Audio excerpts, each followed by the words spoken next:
Welcome back to 80s Comics for the review of Groo The Wanderer, issue number 6. Love the cover. Groo The Wanderer, from August of 1985. A thrilling issue filled with action, adventure, violence, cross-dressing, and nudity. All of that for 75 cents. Unless you lived in Canada. Then it was $1. Love the way Sergio Aragonés draws water and wave effects. That's actually really cool. Look at the crabs. Look at the crabs! And the starfish.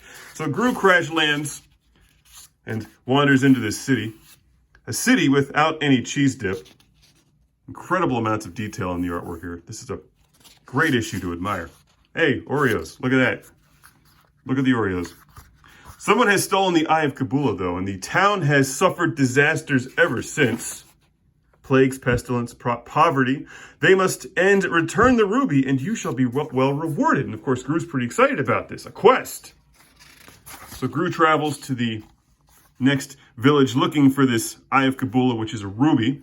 He has to remind himself on the way. Brains before swords, brains before swords, brains before swords, swords before brains, swords before brains.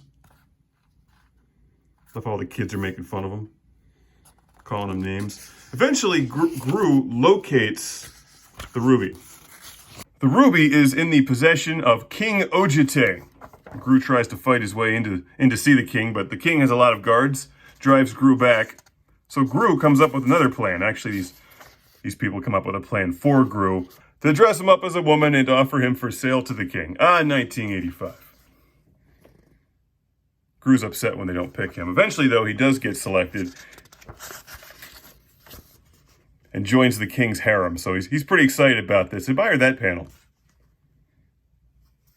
That one just slipped right through the censors. So naturally the king picks him because he's the feisty one. But before we get into the story, before we continue the story here, check this out. We've got Spider-Man puffy stickers. Remember puffy stickers? Puffy stickers were awesome. They were like regular stickers, except puffy. That just made them somewhat more exciting. And sometimes you try to peel them off things and like you'd rip the top part of the sticker off, but the bottom part of the sticker would still remain stuck to whatever it was sticking to. We get what I assume must be another Life of Brian reference. Really one of the greatest movies ever made. Eventually Groo escapes with the ruby and brings death, disaster, and destruction back to the town which lost the ruby in the first place. But what's really good about this issue, in addition to just the fact it's hilarious, is the intricate detail in every panel. This one has a lot of really nice artwork. The Monty Python influence is strong in this Groo. Danger lurks most often when you have an eye out for it. Look, there's even an ad where you can win an Apple IIe computer system with 128K memory on the back cover. It's Groo The Wanderer, issue number 6, another hilarious, inappropriate, and thoroughly entertaining issue of Groo, one of the best 1980s comic book series. Highly recommended here on 80scomics.com.